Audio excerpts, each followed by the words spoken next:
You are now entering a dangerous liberty zone where God-given natural rights are held sacred and exercised. This is your warning. Tyranny, fascism, and censorship will not be tolerated. Ideas will be exchanged freely. Rigorous debate and open discourse is encouraged. If you are weak and your beliefs are fragile, you should leave now. Prepare yourself. We are now live on the Dangerous Liberty Podcast.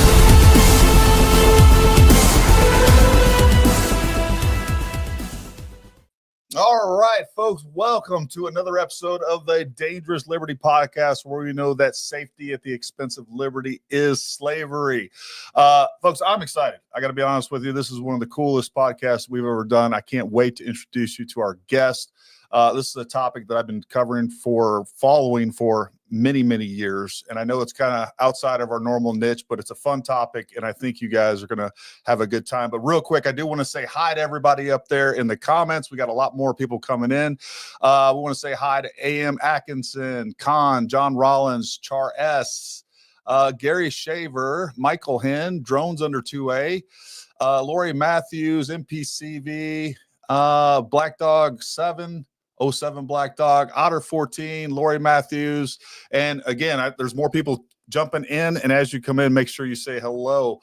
Also, we will, like we always do, make sure that you guys get to jump in on the conversation.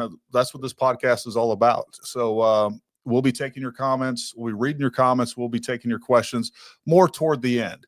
But we want to allow Dr. Johnston time to kind of show us what the scientific evidence behind the Shroud of Turin. So without further ado, I want to go ahead and welcome to the stage Dr. Jeremiah Johnston. Dr. Johnston, thank you so much for coming on. This is just a huge thing for me. Thank you very much. Gary and Summer, it's a delight to be with you. I come to you from the People's Republic of Texas, the nation of Texas. It's great to be on your channel. I appreciate all the liberty-loving Americans and freedom-loving people around the world who are joining us, and I'm eager to get to the questions and comments, too. That's awesome. No, I grew up in Beaumont. I don't know where you are exactly in Texas, but... We're in Dallas, where God has a second home. Oh, nice. I've heard in that. The nation of Texas. In the nation of Texas, without a doubt. Yeah, so if you will, Dr. Justin, just kind of, I guess, first thing, just kind of introduce yourself, and then I guess we'll move on to like the Shroud, how you got involved with it, and then let the viewers out there that are watching now and in the future just know what the Shroud is in general, and I guess we'll take it from there. Well, I love firearms. I've been a firearm owner for years and had to actually sell my arsenal before I moved to England to do my terminal education, and then Canada. So I've been in those places that think guns should be illegal and they're not great societies. I've since been building my arsenal since then. We were talking offline about some of my new gun purchases. I have 4 sons, a daughter, and my son just had his first firearm training, 2 to the body, 1 to the head, and had a great training as a 12-year 20 years. And I just love being a follower of Jesus. That's what I care about. And I want to have a thinking faith. That means I don't want to have a faith that's necessarily inherited. I want to have a faith of my own. And so for me, that's taken me on this unique journey my whole life, that if the things that Jesus claimed really happened, there should be fallout all over the evidential world. And the amazing thing is that there's fallout everywhere about not only Jesus, but the movement that he began called Christianity and how it utterly transformed the world. So I'm an expert in historical Jesus studies, but I love to use normal, everyday language. Something I learned in Oxford was you don't use words that make you sound smart. The real key of being an intelligent person is the ability to translate meaning. And so, I have 4 sons that go screensaver on me if I don't get it out quick. So I hope no one will go screensaver on me. We have a lot to discuss. I use short sentences, and I'm just excited to help people go on a journey of having a thinking faith. I have a website called Christian Thinkers. That's with an S, christianthinkers.com. Love for people to join my email list and be part of what we do. I travel around the country speaking at conferences and events all over the world, and just have a love to help you, those of you who are watching, own your faith better, and which means you answer the tough questions that you face as well. None of us should be paralyzed by a difficult question. So that's what I'm called to do. That's awesome. And folks, there's definitely a bunch of links down in the description. Most of his socials on there. I'll double check after this to make sure I didn't miss any. But most importantly, at the end of this, we're going to be doing a giveaway. And on top of that, Dr. Johnston's book, his brand new book, there's a link down in the description for that as well. Go purchase you one. I already have some coming. And yeah, so anyways, with that being said, I guess just kind of take the floor and take us on the journey, Dr. Johnston. Absolutely. So what are the implications if we have the moment of Jesus's resurrection in the material culture from archaeology? And what I mean by that is we have in our possession something that's known as the Shroud of Turin. And a shroud is just simply a linen burial garment that would fit around a body like a pita does, okay? It's like a pita, and it fits around the body, and it was used widely in Jewish burial traditions in the time of Jesus. And so when is that? That's the first century Roman Empire. Tiberius is the emperor. Pilate is the governor, the prefect of Israel. And we have this Jewish teacher by the name of Jesus of Nazareth who comes on the scene, and no one has ever seen the miracles that he does. No one has ever heard the kind of claims and aims that he espouses to, and his movement begins to change the world. There's 10 or 15 other guys in the first century who claim to be the Son of God. All their movements came to an end, and yet the Jesus movement that was thought to have been ended when he's crucified under the reign of Tiberius, it's the best established fact of the ancient world. I mean, you truly have to check your brain at the door if you don't believe that Jesus died by Roman crucifixion. It is truly the best established fact from antiquity, not just because our Bible says so, but because history says so. And when Jesus dies, it's thought that his movement ends, and yet men and women begin to claim to have had experiences of seeing him alive after he was crucified. And that movement launches around the world, so much so that we know there are Christians in Pompeii before the eruption of Vesuvius. When you think about that, I mean, that's just remarkable. So in the first century, Christianity has gone all the way to Rome. And what we have in the Shroud of Turin is we have a burial garment that's recorded in all four Gospels. Matthew, Mark, Luke, John, all make reference, and let me give it to you in Greek, to the sindon. That's the Greek for fine linen, or athonia, the linen cloth. And then even the sudarian. That's the only Greek words I'm going to use in the whole broadcast.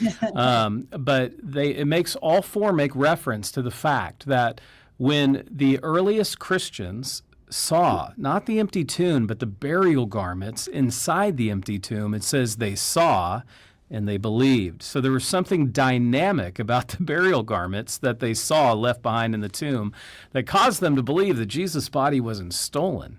He was alive after the dead. And what's remarkable is we have this 14-foot wide burial cloth by 3 feet 7 inches wide. By the length is 14 feet 14 inches that covers both the front and the back of a crucified man.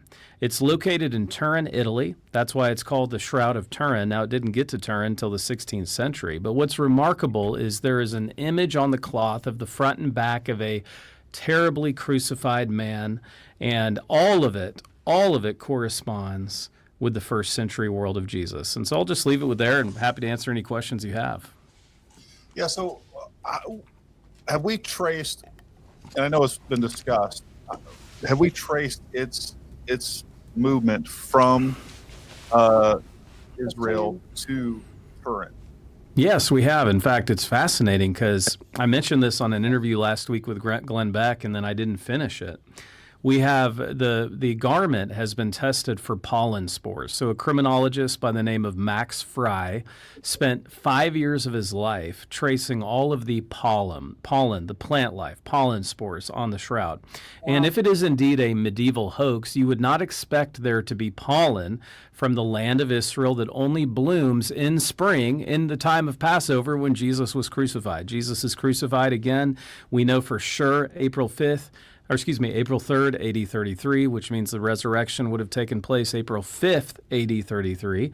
If you want to go with the AD 30 date instead, that would be April 7 he dies, resurrected April 9, AD 30. What's remarkable is that 2/3 of the pollen spores found on the shroud come from Jerusalem, and they only bloom in the spring. Now, what I didn't mention on the interview last week is there's also pollen that it literally traces the breadcrumbs all the way from Jerusalem to Turin, Italy. We know there's pollen from Edessa, Constantinople, that's modern-day Istanbul, Athens, France, and then ultimately in Turin, Italy, which is remarkable when you think about that. That is fascinating. Yeah. And I know some of the detractors out there, I believe we were talking a little about this a little bit prior to the show, but I think it was 85 or 86. There was carbon-14 testing done that basically at the time they declared that the shroud was a medieval hoax because that carbon-14 testing placed it around 1300. If you will, talk a little bit about that and just kind of address that testing specifically. Absolutely. So in 1988, 3 different labs were given very small pieces of the shroud, about the size of our pinky, Gary and Summer.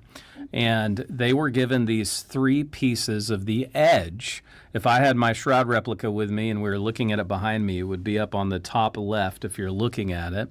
So the very edge of the shroud, which has survived 3 fires, they took 3 pinky-size samples and they sent it to 3 different labs for carbon-14 dating. Interestingly enough, all 3 labs came back with the same dating, 1260 to 1390. So you were right, 13th century. But what they didn't share in that original data was that the sample that they used was compromised. And you say, Jeremiah, how do you know it was compromised? Well, in the mid-1500s, the shroud survives a fire in France. And the nuns not only patch the holes from the fire, they do an invisible weave that invisibly weaves cotton. You can't see it with the naked eye, but you can see it under the microscope. There's cotton fibers actually woven in to the flax linen fiber. Now, that just happened in the patchwork of the nuns, the sisters in France. And so, obviously, they tested a patched area of the shroud because the rest of the shroud, and we have samples from the other aspects of the shroud, there is no cotton, okay? It's all just fine linen, very thin, a 0.3 millimeter thin. And so we're talking about a bad sample that was tested, and that's the only sample they've ever tested. And what I love about your program, about freedom-loving people that watch it, I've pointed this out. The British Library, which I love the British Library, I've been there many times, the British Museum, they suppress the raw data. We didn't even know this until recently because they suppressed the raw data of the carbon-14 research for over 20 years. And it was a Frenchman who believes in the authenticity of the shroud who did the equivalent of a Freedom of Information Act to get access to the raw data from the British Library. Isn't that interesting? That is interesting. And it makes sense that if there was fire damage, it would most likely be on the edges, and that would, in my mind, that was where it would be. Yeah. Exactly. And it's survived other fires. Carbon is smoke. And so we have 5 other dating systems that do date the shroud much older than the Middle Ages, which is fascinating. That's why this is really newsworthy and timely that we're having this conversation on your program tonight, because just recently, another institute, the Institute of Crystallography in Italy, used something called wide-angle X-ray scattering, Waxis imaging. They took 2 samples. One sample from the shroud, which doesn't have cotton in it, by the way. It's pure linen fiber. And one sample from another burial shroud from Masada, AD 70, when Titus is literally razing Jerusalem and Israel to the ground. So you have 2 different burial shrouds, Shroud of Turin, the shroud from Masada. And they test them with this wide-angle X-ray scattering. And they look specifically at how long have the fibers of the linen weave shroud, how long have these been degrading? How long have they been getting old? How long have they been decomposing? And they came back with a perfect match, meaning that the shroud has been decomposing, as it will. It's had degradation on it for 2,000 years. It's been getting old for 2,000 years. Wow. That's fascinating, and that's why it was so newsworthy that we do have, in fact, a shroud from the 1st century based on this Waxus dating from the Institute of Crystallography in Italy. That's amazing. Talk a little bit about, and I'm going to pull up a image that I have here real fast. Right here, let me pull this. So here we have the Shroud of Turin. So basically we have the picture on the left is what it actually looks like to the naked eye, and on the right, that's actually a photograph of it. So talk to everybody a little bit about what we're seeing right there, and why it's so interesting. This is what blew everyone's mind. Now, for the benefit of our audience, anyone 30 and younger watching us tonight, there was a time when our phones didn't take pictures. They just made phone calls. In 1898, Secondo Pia is getting ready for a huge festival around the Shroud of Turin. And he's an attorney. Photography is still very expensive. And he's not a photographer. He's a lawyer, but he likes photography. And he builds a scaffolding. And there was no electricity in the church where the Shroud of Turin was put on display, so he had to bring electricity via generators into the church to take a picture with this very long exposure. He takes the photograph of the shroud, which is the sepia kind of dirty sheet looking on the right, if you're watching this at home. I think it's on the right. It's the yellow one. And he takes a picture of it. He goes in the dark room, Gary and Summer. He develops the glass plates. This was before even film. And he's never more appropriate if three words been uttered than when he looked at the face of the crucified man. In the negative, it becomes positive. And he says, "Oh my God." When he sees the face of the crucified man. And so the man becomes positive in the negative. So you can actually see the image much more clearly in the negative. And this is what, and again, in 1898, poor Secondo Pia is called a fraudster. He's called a liar. Because people just didn't believe this, okay? Photography was so new. And so that kicked off really modern scientific study of the shroud the last 125 years or so. And now here we are 127 years later. Scientists still cannot explain how there's this amazing crucified man image in the shroud. Something we should mention, Summer and Gary, is that the image is only superficial on the shroud, whereas the blood is completely absorbed through the shroud. The image is only on a couple of the fibers of each thread. Okay, a thread can have 70 to 150 fibers. The image only appears on 2 or 3 of the threads. It's superficial. It's razor thin. As I have understood it. I'm sorry? I said it's like microns thick. Yeah.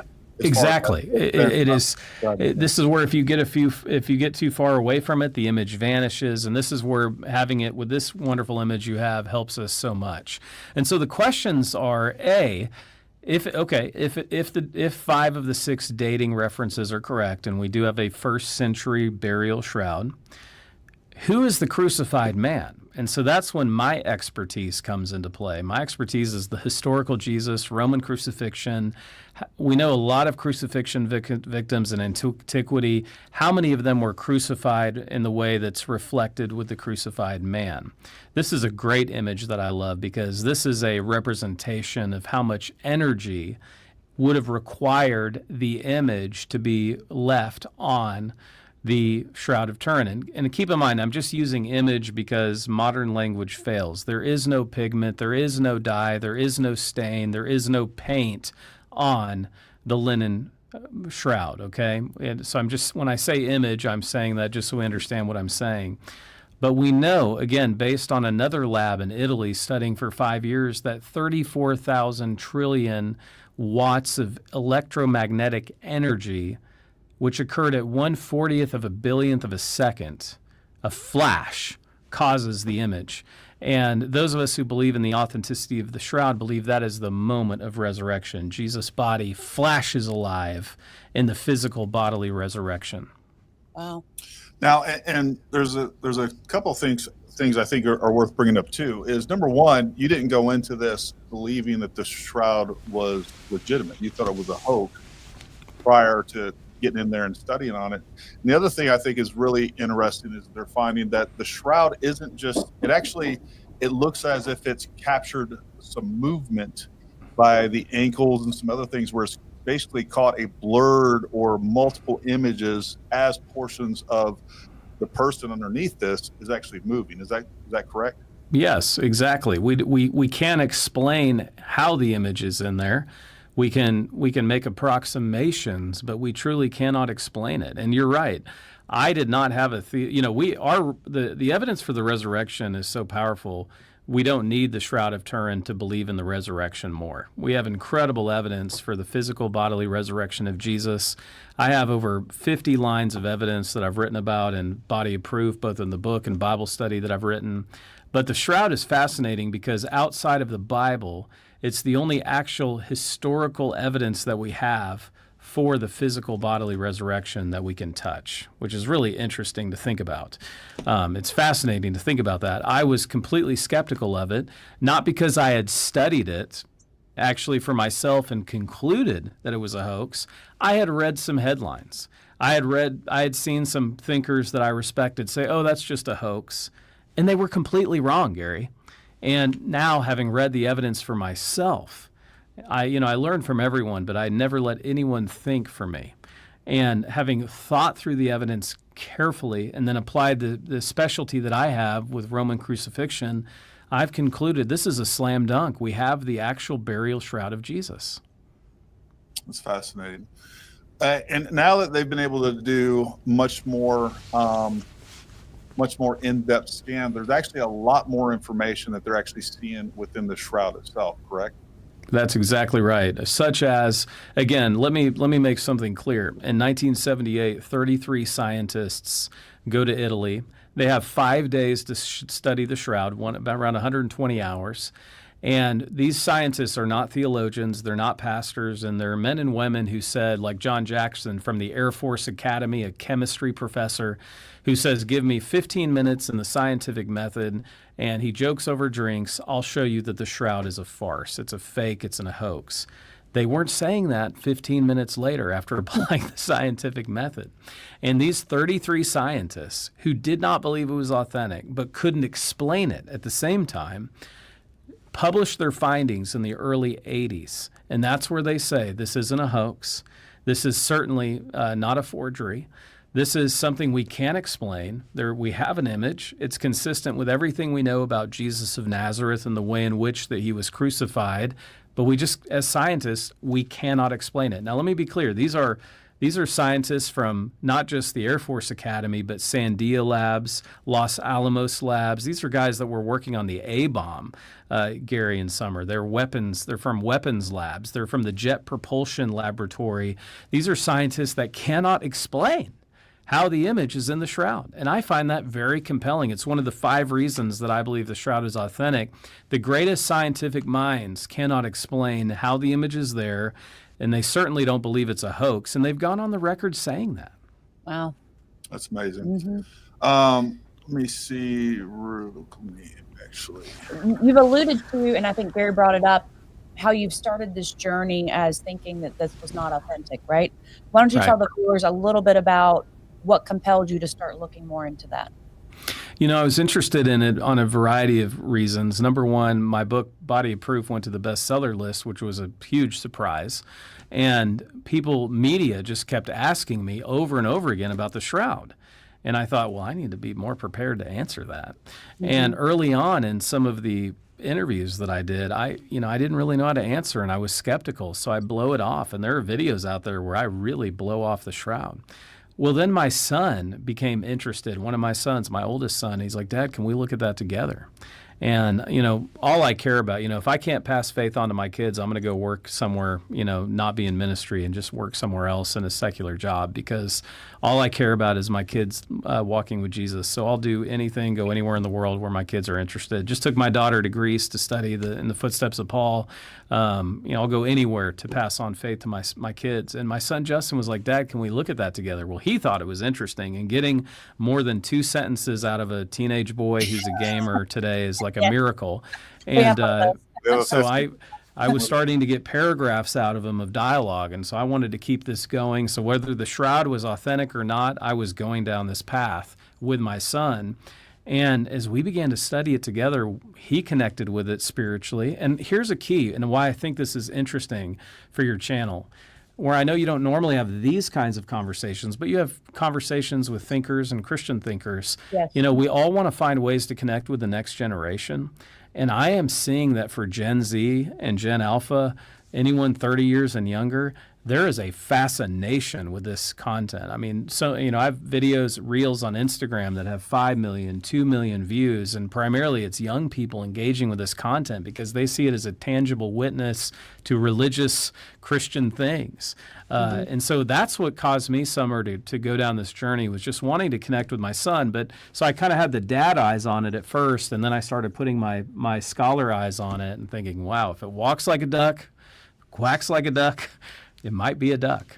Yeah, that's awesome. Yeah, I mean, you know, regardless of whether you are religious or not, I mean, what you have to do is you have to take a look at this. And if it is a hoax, it's one of the most amazing hoaxes ever made, because we can't recreate this today.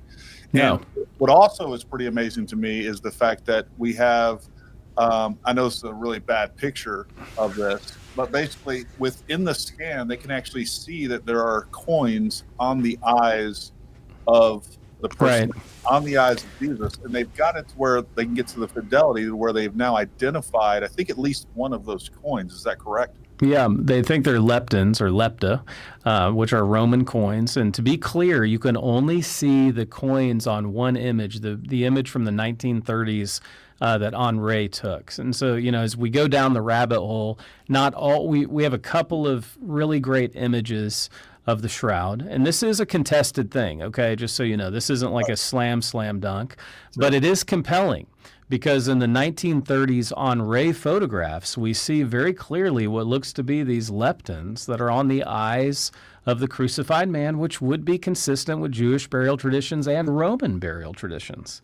You know, as I said on the Glenn Beck program, I think I said, I can't remember which interview I've done now, you know, we have Jews that are buried with crucifixion nails because they were thought to be good luck charms, like a rabbit's foot, if you would. And so we have that similar consistency here with the Henri photos from, I think, early 1930s. And the way that he captured the photo, it seems to be, we could see these leptons on the eyes. But that is contested by some. Now, I have yet to see compelling evidence against it, other than they can't see it in every photo. Okay. Sure. Now, one of the other pieces of I think to me is one of the most compelling in I don't know, it's just one of the best pieces of evidence, because there's not just the Shroud of Turin. We also have the head cloth that Jesus had that was completely separate and was, as far as I know, is still in a separate location than where the Shroud of Turin is. And then they've actually since overlaid those, and they match. Correct. Absolutely. In fact, I have images of it overlaid. So you're specifically referring to the Studiorum of Oviedo. Okay, Studarium is one of the words I used earlier in the broadcast. That just simply means face cloth in Greek. And here's what happens. Jesus is dead. And in Jewish burial traditions, before you bury him, Jesus is bleeding everywhere, and blood is thought to be part of the soul, part of the body. You don't want to even lose his blood on the ground. You want to bury him blood and all. The Jews did not embalm their dead. They had their own burial tradition where you would bury the person the day of their death, or if they died at night, the very next day. You would mourn the dead for 7 days. This is why you would heavily spice the body, because the body after around day 4 begins to stink, like in the case of Lazarus. And you would spice the body heavily because you would mourn the dead for 7 days. And then a year later, your oldest son would come to that tomb, collect your bones, and then put them in what's called oscillagium, second burial, a second burial service on the anniversary of death. And that's, if you've been to the land of Israel and you see all the bone boxes everywhere, you know, they're about as long as your femur, the longest bone of your body, right? And so families would be buried together. So you have bone boxes where, you know, the whole Johnston family, you know, the family buried together stays together, as it were. And that's how it was in Jewish burial traditions. And so when Jesus is dead and he's hanging on the cross, this is fascinating. His head is like this. He's dead, and there's blood coming out. Well, they take this face cloth and throw it over his face. and including his back where his ponytail is. Yes, he has like a ponytail. His hair is together at the back with blood all over it. And they wrap his face and keep his face covered first, just to, he was naked. So we want to at least cover his face, and who knows what his eyes were doing. And so they cover his face until they can get his body, they being Joseph of Arimathea and Nicodemus, in the larger linen shroud, at which time they remove the face covering and they cover the whole body with this beautiful shroud from Joseph of Arimathea. They cast that in the corner, the face cloth in the corner, and that's what John 20 records. And then they leave the body there thinking, we have to do this because Passover is upon us. It's a high holy weekend. It's not only Passover, but it's the Sabbath, it's Shabbat. We'll come back Sunday morning and finish spicing the body. They come back Sunday morning, the body's gone. The Studarian is in the corner where they left it. And there it is, right there, the Studarian, and that's all blood. Now here's a fascinating thing I want to share for your viewers. They've tested the blood on the shroud. They've tested the blood on the Studarian. They're both human blood, and they're the exact same blood type, type AB blood. Yep. Fascinating. And then they've actually scanned those as well, and the marks on the head shroud, as well as the Shroud of Turin, the blood marks on those actually match perfectly, from what I understand. Is that correct? Absolutely, they are. And yes, there is. In fact, I'm looking right now on my iPad. I'm going to try to hold this up and see if you can see. Do you see what I'm showing here? This is a rendition of, I'm going to hold it as close as I can to the camera. Yep.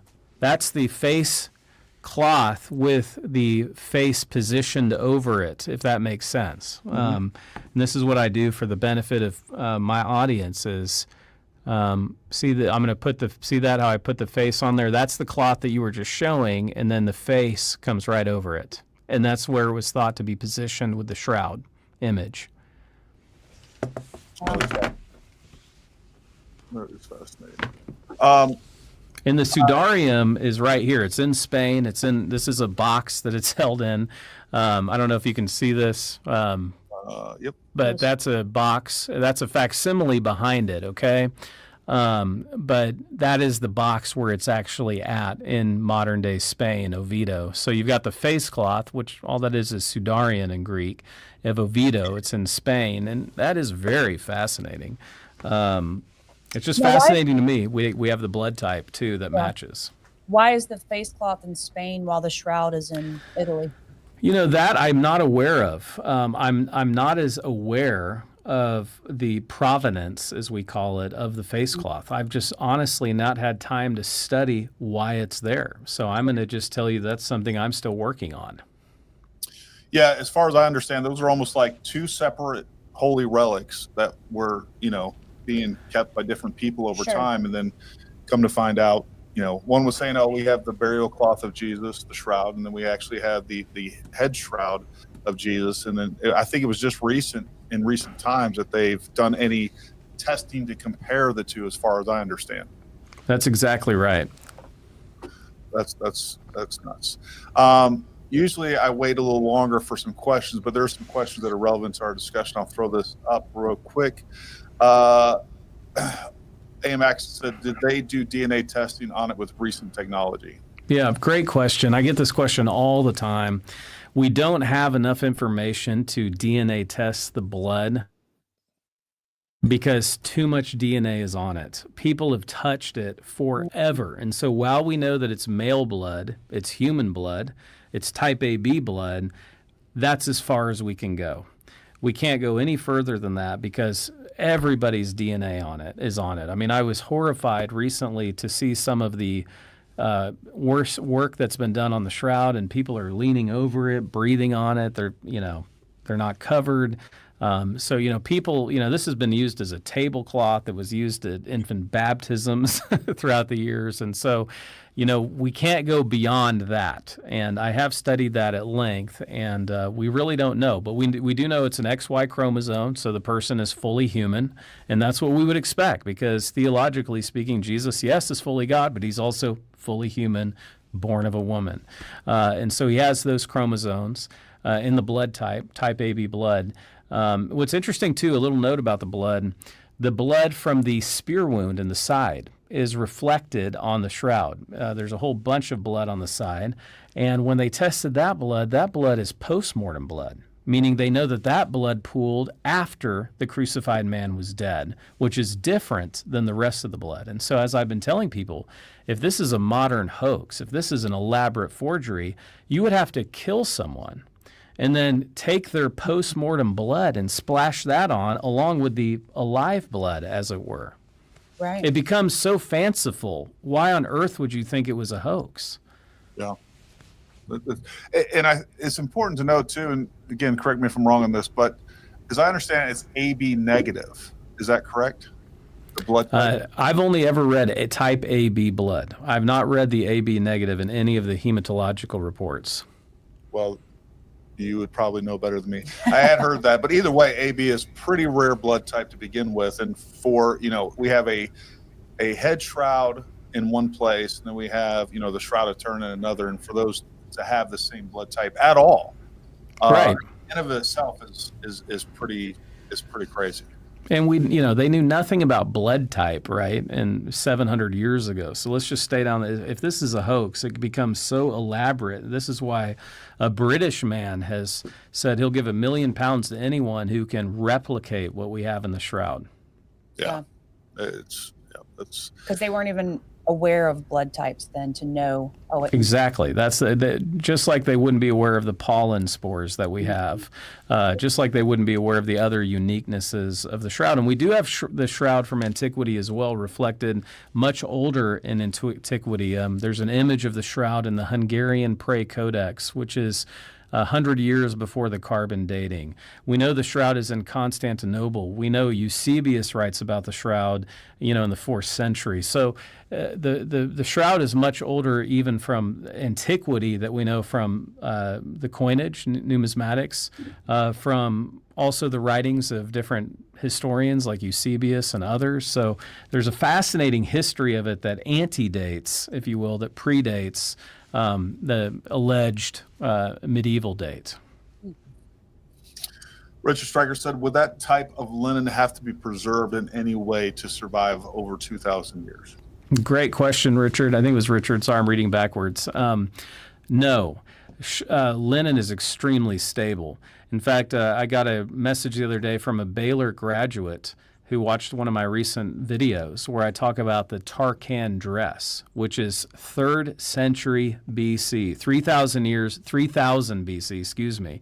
So it's 5,000 years old. It's this beautiful linen top. It's a linen blouse. It's a linen shirt that is 3,000 years older than the Shroud of Turin. So given the right circumstances, linen is very stable.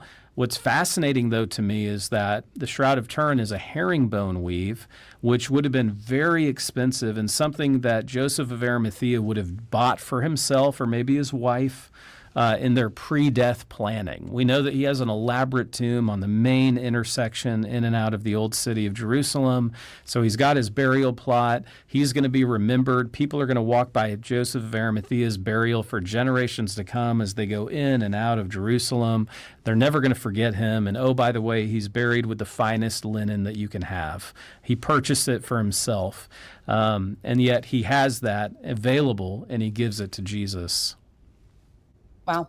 There's another great question there, too, from Gary Shaver that I'm interested to hear the answer to. Has any other burial shroud been found with an image similar to this? No. Great question, Gary. We have all kinds of Jewish burial shrouds. In fact, just recently, A tomb was found. This was fascinating. This is, all these minimalists who don't believe Jesus ever lived and he never did any miracles. When the lepers come, I think it's Luke 17, check me on that. When the lepers want to be healed by Jesus, you had all these people that said, oh, leprosy was not around in the time of Jesus. There is no Hansen's disease. We actually have the tomb of the shroud, look this up, that was discovered recently. And the gases and such were such that the body had not decomposed. 2,000-year-old DNA on this body from the 1st century, and lo and behold, it has Hansen's disease all over it. So this is a dead leper from the 1st century, buried with a burial shroud that, by the way, was dated with the same Oxford lab to the 1st century that claims that the Shroud of Turin is from the medieval era. Isn't that fascinating to think about? And so we have a burial shroud, Hansen's disease proved. So people did have leprosy, so Jesus actually healed real lepers in the 1st century. What do you know? The Gospels get it right. And then, but no image. We have no other burial shroud with an image on it. That's fascinating. Yeah. Drums Under 2A says, you would think he would look more disfigured as the Bible described in Isaiah 52:14, still looks like a man. Correct. This is very important. This is a technicality, but I want you to think about this. The image is from at what point? The image is not taken when Jesus is in rigor mortis. We know the wounds are there. We know the blood is there because he's wrapped and his body is in rigor mortis, which lasts up to 40 hours. Jesus is in, and that's a beautiful image. Thank you. It's like, why are his knees up? Why is his head? Because his body is stiff. And his buttocks is super stiff. Okay, you talk about buns of steel on the crucified man of the shroud. It's because wherever he was most abused, where these lashes, where the blood pools, that's where that rigor mortis is going to get very stiff. And so it wouldn't have looked like your finger pressing into a window. His body wouldn't have looked like that because it was so hard from the rigor mortis, and especially the bloodshed that he had experienced through both the flagrum, the scourging, and the death on the crucifixion. And okay, let me see. Oh, what was the question? Can you guys remind me of the question that Gary or that who? Why did it look more disfigured? You think he would look more disfigured? Right. Thank you. So forgive that senior moment. So again, the body is wrapped. There's all these wounds, but the image is from the moment of resurrection. So I don't believe that, yes, Jesus still had his wounds. He had the nail pierce. Remember when he comes to Thomas and Thomas says, unless I see his spear wound in his side, unless I see the nails in his hands, which again, that's the same Greek word as wrist, I won't believe. So Jesus in his resurrection still has those wounds. My wife and I were talking about this. I believe someday when we see Jesus face to face, he will still have those wounds. They're like battle scars that he's proud of. And so, yes, we could recognize Jesus in the resurrection. And so I believe that Isaiah prophecy rightly speaks to what Jesus looks like before he dies. I mean, it's a bloody mess. Yeah, you wouldn't recognize anyone. But I don't believe that is referring to how Jesus looks in the resurrection because everybody recognized him. And the shroud image, I believe, captures that. Does that make sense? Yes. No, it does. Perfect sense. Makes perfect sense. God Offspring says, where was the highest concentration of blood found on the shroud? Definitely the side wound, the spear wound, without a doubt. It just pops right off. You can see it with the naked eye. But then there's a huge concentration of blood behind the head from being bludgeoned.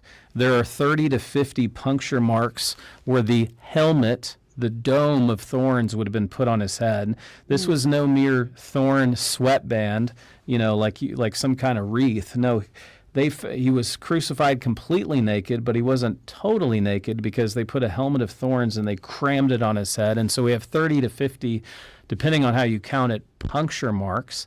Every aspect of the body has wounds on it. So there's blood all over it to answer this question. But the highest concentration behind the head, on the forearms, and then, of course, in the side wounds. I should also mention something I forgot to mention on Glenn's show recently. We actually have soil, travertine limestone soil, in the feet and in the knees. Where the knees are reflected and where the feet are reflected, there's travertine soil, which comes from Jerusalem. And so when Jesus falls. By the way, beautiful depiction of the crown of thorns there. I love that. That's that crown of thorns that, again, we see that very consistently, and we know of only one crucifixion victim who is crucified that way from late antiquity, and that is Jesus of Nazareth. But we also know that he falls on the way to the cross. The biblical record says that Simon of Cyrene is asked to carry the patibulum, the crossbeam. Jesus falls on the ground hard, and he probably skinned his knees that were probably already bloodied from the whipping. And that soil residue, that travertine limestone, is right there in the knees in the shroud. So is the same with the feet. Isn't that cool? Wow, that is cool. That is crazy. And it also, one of the things that I don't think, one of the more complex portions of this, as far as when it comes to if you were going to, try to create a hoax out of this, is there was a certain way that, the Romans actually crucified, putting the nails through the hands and ultimately through the wrist. And that is also reflected accurately on the shroud.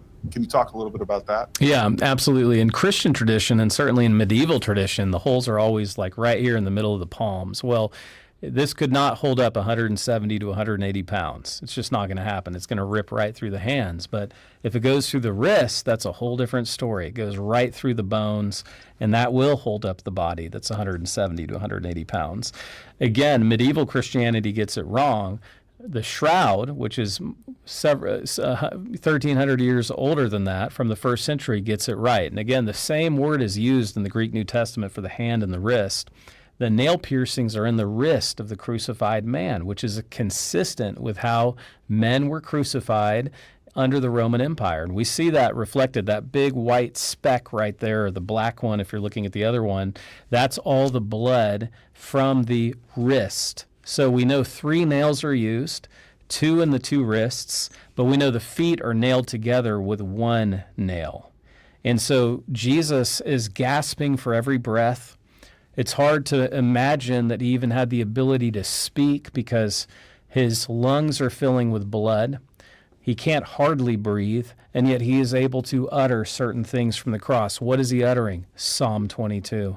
He's literally reminding himself of the Psalms, the Messianic Psalms, as he's dying in our place. Yeah. Fascinating. A.M. Atkinson says, why not retest carbon dating with another section of the shroud if that is believed incorrect? Because the Catholic Church is totally custodial of it now, and they have not allowed any other testing of it except the testing that took place in 1978. I wish they would do more, is the short answer. Now, do you believe that that original test was done in good faith and they just happened to grab it? I do. Okay. I do. I don't believe. The only thing that causes me to question it a little bit is that the same lab that called it a medieval forgery also tested the tomb of the shroud and called it first century. So that's interesting to me. And I also don't like that they suppressed the raw data, they being the British Museum. And so, I know scientists, and I want to think that it was done in good faith. And that's my initial inclination, to think well of people. But why suppress the data for 20 years? Why does it take like a freedom of, why not just put out the raw data? Why don't you let us know your sample was compromised, that your sample did indeed have cotton in it where the rest of the shroud doesn't? Why not make that the global headline? And so, I think the Catholic Church took a huge hit with that, with the shroud did indeed, that, this is a fake, this is a forgery 10 years after the STURP team, the Shroud of Turin research team. And so there's a part of me that understands them not really trusting scientists to touch it again in some respects when you think about it. So I do think it was done in good faith. I hope it was. Am I certain of that? No. It does seem like instead of taking one section, it seems like they, and again, they were doing this with the permission of the Catholic Church. We don't know what they were allowed to do, but it would seem like it would make sense if they would test multiple sections. Absolutely. But again, that could have been completely controlled by the church. Who knows? We do know that there are parts of the shroud from the center that certain labs have and certain scholars have. So we do know they're out there if they could be tested. But again, when you test it for carbon-14, you you damage it forever. It's gone. So it's hard if they want to do that. Especially, again, I call this a controlled revelation. We have all these other sciences, like the Waxis ones. Like, okay, carbon-14 comes out. Okay, it's 1st century, but we know of at least 4 other academic disciplines that have dated it to the 1st century. Everything about it, the word I use, it exhibits verisimilitude with the 1st century world of Jesus. All the medieval art shows this very effeminate Jesus, no beard, super weak. That's not the Jesus we see reflected in the Shroud of Turin. This is a masculine, strong man, 170, 180 pounds, 5 feet 10, 5 feet 11, a strong man, a man of strength. Doesn't mean he's Superman, but just a strong man, not a weak, fledgling, weenie Jesus with no beard that's reflected in a lot of medieval art. Yeah. Michael Butler says, is the fabric made from only one type of fabric minus the repaired area? The Hebrews wear clothing made of 2 types of fabric, like linen and wool woven together. Correct. It's fine linen, pure linen, made from flax. It's all linen, straight through, and it's very thin. It's 0.3 millimeters thickness. So. 07 Black Dog, this is a great question, and I agree with this. It says, I don't need the shroud to believe the Lord's resurrection, but why do you think that the Lord would do this, seeing that he hid Moses' body? People tend to worship these things. Right. Absolutely they do. But I also think that, we know more about our faith than the great Christian thinkers who lived generations before us. There was no such thing as biblical archaeology 200 years ago. When you look at the history of biblical archaeology with the Office of Strategic Services, the forerunner of the CIA and MI6, biblical archaeology is rife with espionage and murder and conspiracy. It's a fascinating thing I have a whole talk I give on biblical archaeology and how it began. It really is a relatively young science. And so thanks, though, to biblical archaeology, I can be more precise in my interpretation of Scripture. And again, if these things really happen, there should be fallout all over the ancient world, and there is. Right. And so while we don't need the shroud, I agree with this person. I've published 250,000 words on the resurrection of Jesus and mentioned the shroud 0 times, okay? The case is so airtight for the resurrection of Jesus. And there are many of you out there, you read it in your Bibles, you heard it at Sunday school, and you believe it, and that settles it. I praise God for you. But it doesn't mean that the material culture isn't going to reveal truth. All truth is God's truth. We know that the Jesus movement appears in the material culture all over the Mediterranean world from the 1st and 2nd century. We have the Jesus Cup that's discovered in 2008 in Alexandria by a marine diver, Frank Baggio. And on the cup is incised as Hoc Oestes Die Christu, through Christ the magician. Jesus' name is so famous that in his lifetime, people are casting out demons and calling down spells through this name Jesus, because the name is known to have power. And that's consistent with what we see in the Gospels. Remember, the disciples come to Jesus and say, hey, these people we don't know, these strangers, they're like using your name to cast out demons. And he said, let them alone. Those that are for us are for us. Those that are against us are against us. A house divided against itself cannot stand. And so do we have to have the shroud for it? No. But am I surprised? Are people worshiping it? No one that I know is worshiping the shroud. They're taking it as they don't pray to it. They don't think they're a better Christian the closer they get to it. But it's another interesting layer of evidence. And this is why I'm a Christian, not just because the Scriptures give us the biblical story, but I see the entire Roman world and how it was impacted, and indeed how Christianity has been impacting the world for the last 2,000 years. Newsflash, Christians were the greatest force for good on planet Earth. Yeah, and while you shouldn't need much more than the Bible as evidence, at the same time, we shouldn't reject and discredit evidence that's there. I think that also talks to a lot of people. And I think whether you talk about some of the archaeological evidence that backs up everything, a lot of things in the Bible, I think that is a way to minister to people, to reach people that may need that extra push. And I think, again, it's one of those things that people should talk more about, that the Bible in many different instances has been proven correct time and time again. And I think most people just dismiss that, or even Christians don't look for those things. And I think I don't think that's the right approach either. No, and because it helps us, it reveals more about our faith. We look at it through historical eyes. This is why we make pilgrimages to the land of Israel. It's why we go to the Holy Lands. We want to walk where Jesus walked. We want to have those same experiences, because the Bible is not like the Tooth Fairy and Santa Claus. The Bible is about real people, real places, real events. And since those events really happen, we can go study those events, and we can historicize those events and then apply those timeless principles to our lives. That's what I just did with my daughter, Lily. We went all over the world of Paul and Turkey and the Aegean Islands and Greece, and we studied, and I put myself in Paul's place on the Areopagus in Acts 17, saying, I proclaim to you this God you don't worship, I proclaim to you as Jesus, who died and is crucified and resurrected. It was powerful for me to stand there and experience that and think that Paul one day stood here and said those very words as reflected in Acts 17. And so we shouldn't discount it either. And I want to caution any believer who's like, oh, I don't need any of that. This is a waste of time. Really? Thomas needed it. Are you better than Thomas?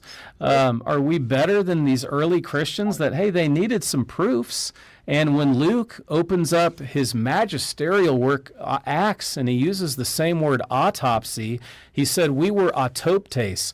We literally were eyewitnesses of these things, and now we proclaim those things which we've seen. I want to have that same experience. Mm-hmm. Even doubting Thomas needed to see some holes a bit. That's right. Jesus. And as Jesus is standing there in front of him.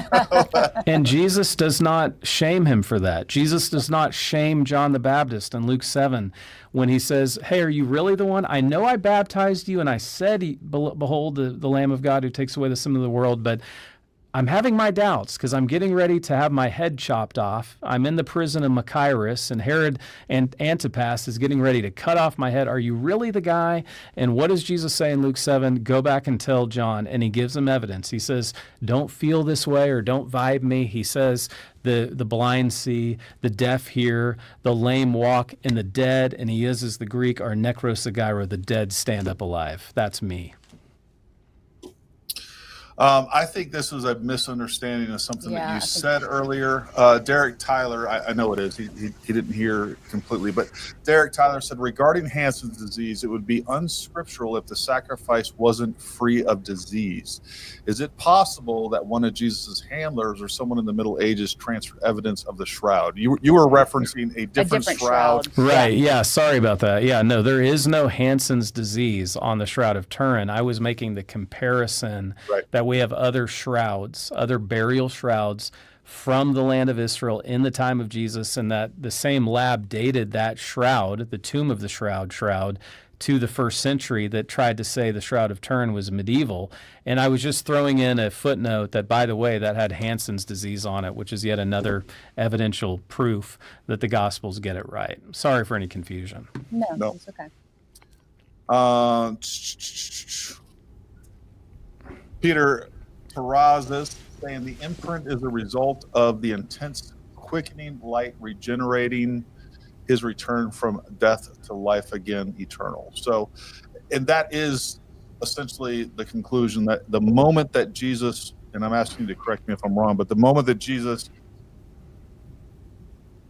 was resurrected was essentially what is believed. Again, there was some sort of intense light, there was some sort of process that created some sort of imprint on the shroud that can't be, as far as I understand it, cannot be reproduced, and we don't really know how that took place.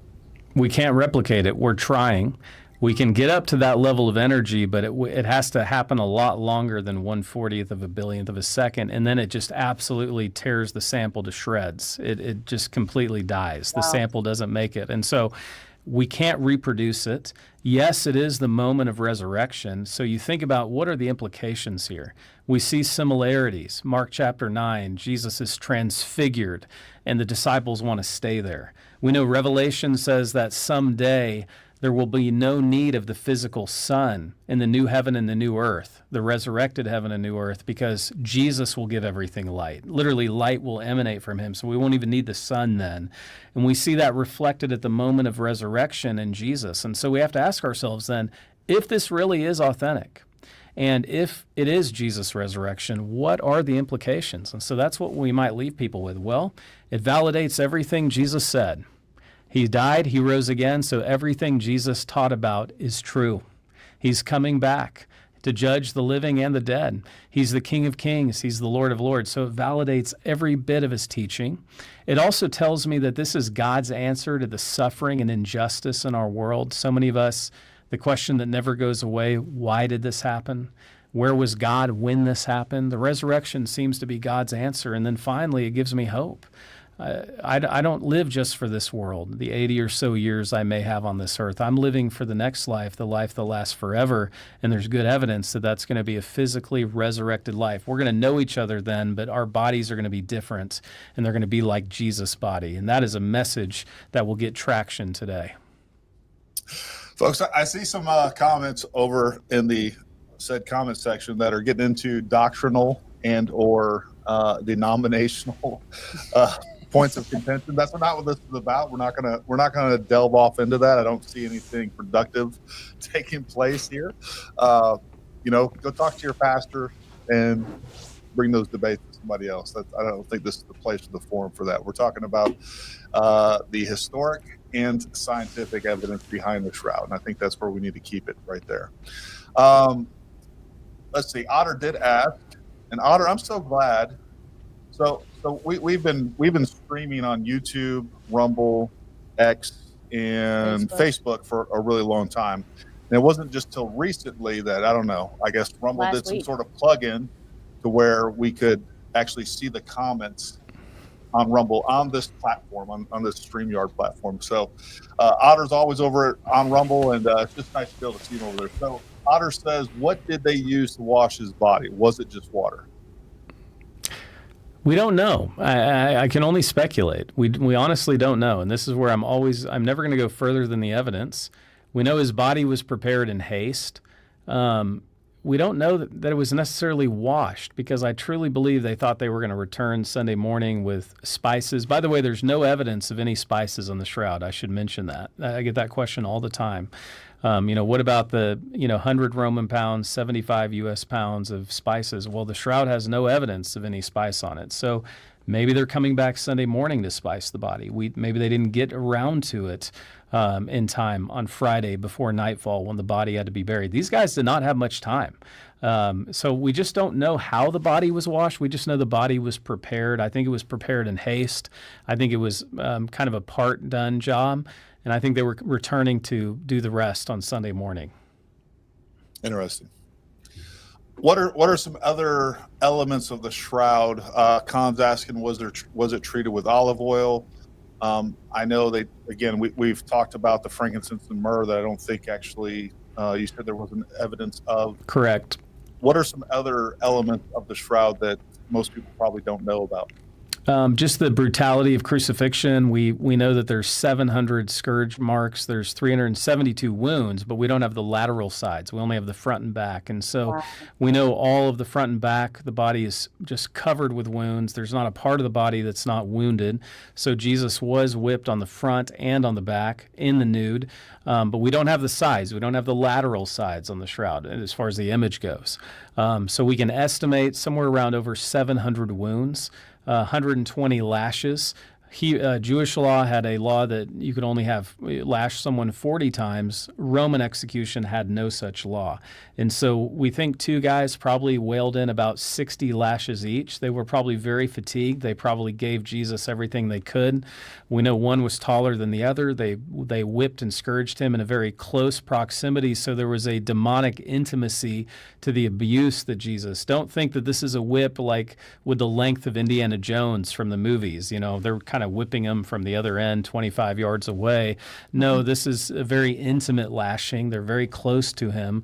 The flagrum would have had not bone, but lead dumbbells, almost looked like lead dumbbells on it. Two balls on each side, would have torn to his skin. And so I think just the brutality of it is something that I'm continually studying. Just the overall brutality of it is still very sobering to me. That's fascinating. Yeah, I guess I'm looking at right now. I'll end up pulling it up for everybody. But the the flagrums used by the Romans. Yeah, I mean, that is, and like you said, it's really short, actually. Right. It's not nearly as long as you would think. So I mean, there was spitting going on, there was kicking, it was grotesque in many ways. Interesting. So what are some of the other elements within the shroud? You know what? One of the questions I thought of earlier, I don't know if they actually have they done any carbon-14 testing on the headcloth? Not that I know of. I haven't seen anything published on the dating of the headcloth using carbon-14. That's interesting. And that is actually in Spain, you said, right? Right. That's in Spain. You can go see the facsimile today. The real one is in the box. And by the way, I should mention the shroud is not on display in Turin right now. So if you fly over there, you're going to see the facsimile. I'm doing a tour. You know, our ministry, Christian Thinker Society, is acquired and in partnership with Athonia from Rome. And so we're doing a tour in certain cities across the country where I'm bringing the Shroud of Turin replica. This is a museum quality replica that's based on the photography done by documenting photographer Barry Schwartz, who was there studying the shroud in person in that 5-day period that I mentioned to you. So I have the exact authenticated shroud replica. We have 30 banners that are 4x8 that explain all of the science that go into the shroud. And then we actually have a bronze life-size crucified man statue. So you can get up front and see it. That's especially helpful for young people. We have all of the crucifixion elements. And so we're going from California all the way to the East Coast in certain cities. So I would encourage people to check out, again, our website and my email list, because it may be coming to a city near you. It's definitely worth making the trip to check out the exhibit. Wow. Oh, that's awesome. The other interesting thing, you asked me about another fascinating thing that I'll just mention briefly. Again, Eric Jumper and two professors from the Air Force Academy, Eric Jumper and John Jackson, in 1976 utilized a machine called a VP8 image analyzer that was used for radar. It studied fault lines, it studied topography. And they put the picture of the Shroud of Turin, the crucified man, through the VP8 image analyzer. And the VP8 image analyzer result was that there is a 3D encoding in the Shroud of Turin that is unexplainable, meaning it's very similar to a topographical map. There's a 3D topography to the Shroud image, whereas you put any other 2D picture through the VP8 image analyzer and it's just flat 2D. And so it is there's 3D information embedded in the shroud from this VP8 image analyzer. You can look at this on YouTube. It's fascinating. And that finding is what gave rise to the scientists who went over to study it, because they're like, hey, nothing else does this. What does this mean? There's 3D information within the shroud. Isn't that fascinating? It is. That is. I'm actually going to pull up a picture of that in just a second as well. But so how were they able to put that image or the shroud through that image analyzer? You can see it on YouTube. So they actually had just an image, not the actual shroud, just an image of the shroud. Yeah, that was really the fascinating thing. Yeah, they wouldn't see the shroud for 2 years after that, but that was the impetus that caused the Catholic Church to agree to the shroud being analyzed. Interesting. Yeah, see that topography there? There's a 3D information. And again, they couldn't explain how that is. And it has to do with the light. We can go down a rabbit trail because, it's truly fascinating. I have a quick question. Is there at any point where the actual shroud is on display? Well, it hasn't been on display since 2015. And a lot of damage was done to the shroud when it was last on display. I don't think it's going to be on display anytime soon. What caused the damage? People seeing it just out. It's old. It's frail. Literally, you can pull up. Hundreds of thousands of people lined up to see it. Hundreds of thousands. So, just all of that people mass coming around it. And you have people that do silly things, even though it's protected. There's also a fascinating YouTube video. The shroud survived a fire in the late 90s. There's I just recently watched this YouTube video because it was supposedly in bulletproof, unbreakable glass, and a fireman runs into the cathedral in Turin, St. John the Baptist Cathedral, and he takes a fireman's axe. And it was like he had the adrenaline that some of us can get during an emergency or during a first responder situation, and he just starts whacking this unbreakable glass. He's able to break it, and then he's able to grab the shroud and get it out of the fire. This is in the late 90s, and so you can check that out on YouTube. And so, I mean, the shroud is continually, I think that was the third fire it had survived, and that just happened in 1997. Oh. Well, that's pretty fascinating. Folks, again, we'll open up the floor to any other additional questions. So send them as you see them. If I missed any, I'm all the way down at the bottom. So if I missed any, I apologize. Ask them again. But what we are going to do while we're waiting for additional questions to come in is we said that we'd be doing a giveaway. And what we've done is we went ahead to support Dr. Johnston. I went ahead and already ordered 10 copies of his newest book, Body Proof.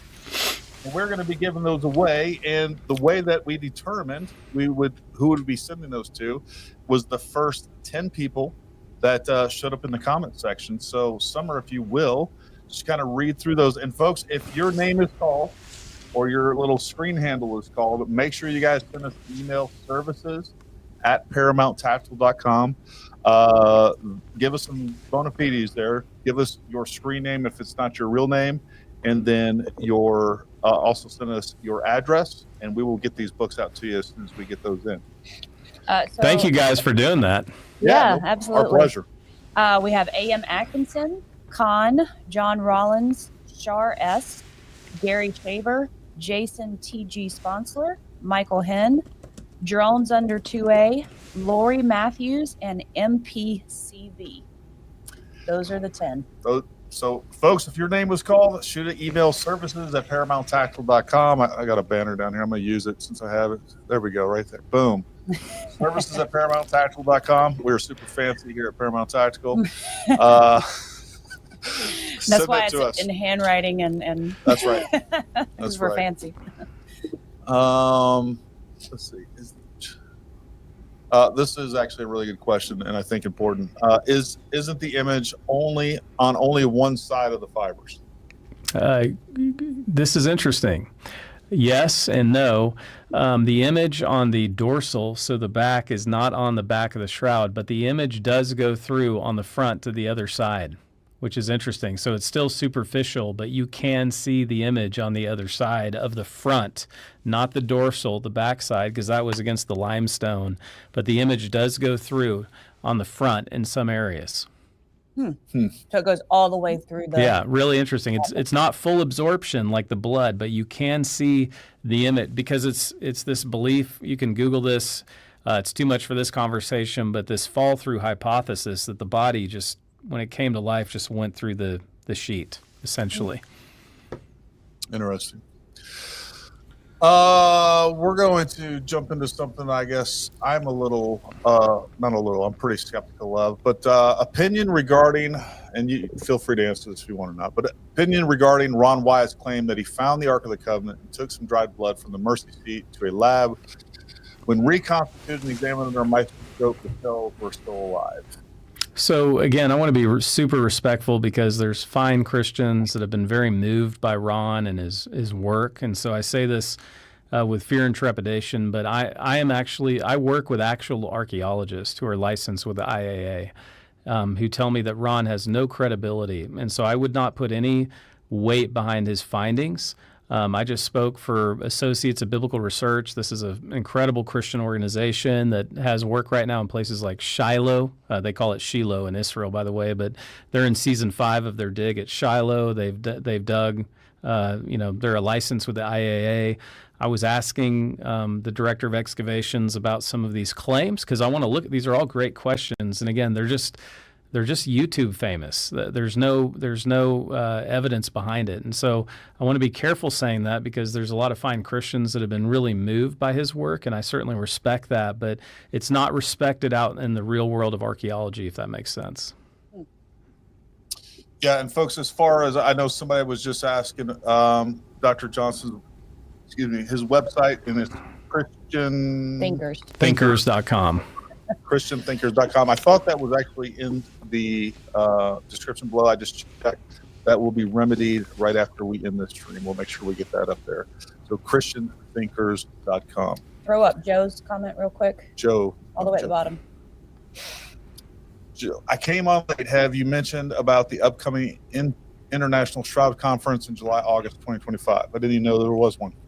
Yes, thank you, Joe, for mentioning this. I'm delighted to say that I want to encourage people to Google the Shroud International Conference. This is happening in St. Louis, beginning, I think, July 30th or 31st through the first few days of August. And it's at a beautiful setting. The Augustine Institute will have the Shroud artifacts there. And then, I mean, world leaders who are knowledgeable about the Shroud will be speaking at this from all over the world. I'll be speaking at it. We'll have panelists there as well. So I would encourage you to sign up for that. If you can make it, if you're interested in attending, I'm going to be there, many others. This is kind of it's like a Shroud Con. I'm going to call it Shroud Con, like Sneaker Con.